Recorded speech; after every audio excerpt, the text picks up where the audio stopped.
And so at 25, I had an investor, one of my clients, say, Sharon, I'm buying this company out of bankruptcy. I want you to come with me and own a piece of the rock, right?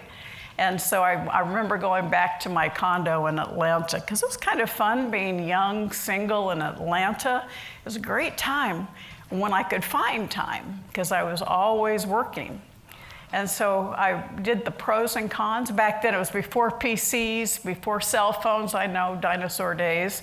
Old yellow legal pads, remember those? Pros and cons. Didn't help me a bit, because I could argue both sides. But my hand took off across the top of the page and said, why not? Why not solve a problem or serve a need? Why not take the path less traveled? Say, why not? Why not? This has been my philosophy since I was 25. It's as strong today as ever. It is truly the thought process of an entrepreneur. Why not go where no one else has gone? Why not solve a problem or serve a need? And each of you is solving problems and serving needs within your business, whether it be real estate or any other business. And as long as you focus on the problem you're solving and the need you're serving, you will continue becoming successful because you're adding value. My father would ask me every single night, Sharon, have you added value to someone's life today? He's been gone for almost 20 years. I still ask myself that every night. And wouldn't the world be a better place if everybody focused on adding value to the world instead of taking value? So I made the decision to leave public accounting and go with my client. By the way, how many of you ever made a business mistake? Let me see. We have a few perfect people in the room. Okay. It was the worst business mistake of my life, even as of today. I've made quite a few, but it was pretty bad. Within a few weeks, I found all kinds of corruption in the accounting side of the business.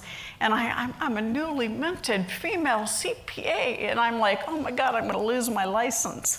So I went away to try and figure out what my next step was, and came back, and the company, because it had been in bankruptcy, was in eventual litigation. So they waited for me to come back to do discovery in this lawsuit in my office. And I go, the guy sitting in my desk chair was Michael Lechter. So we met, love at first sight. We were married 9 months later, and this is our 45th wedding anniversary this year.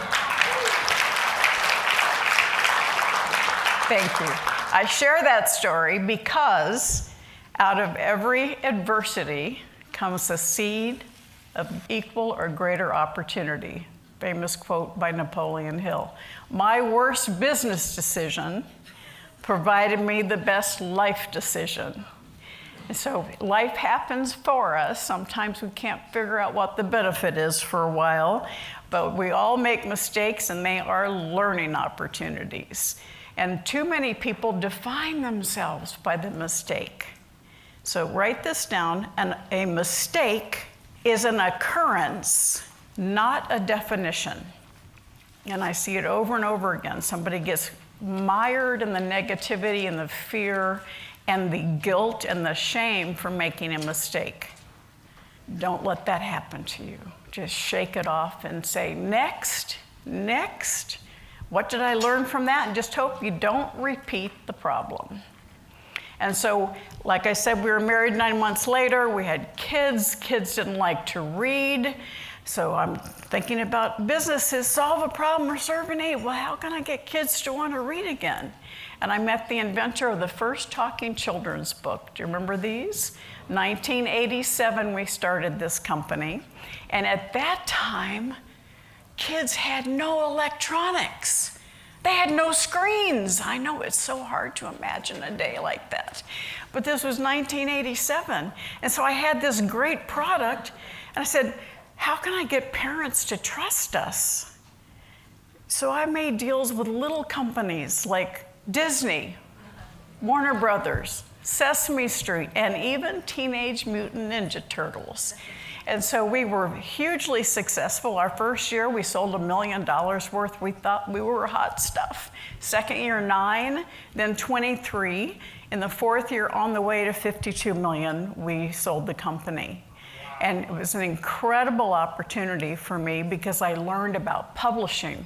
I learned about licensing. I learned about intellectual property. I learned about how to build and scale a business. Such incredible learning for me that I've been able to utilize ever since. The power of association is everything. Another reason why you're in the right room. All right, the power of, you don't have to know everything. You just need to know other people who can help you and assist you along the way. So we sold that company, we moved to Arizona. We've been there ever since, 35 years. And my oldest son went off to college in 1992. In September, Arizona State University, came home in December in credit card debt. Now, I was livid. I was mad at him, but I was even more mad at myself because I taught him about money. I learned about money. You know, I'm not one of those pundits on stage that say I made $1 million, lost it, lost everything, then I made it again, lost everything. No, if you know about money, don't lose it. Figure out how to keep it and let it grow for you. And so that was December of 1992.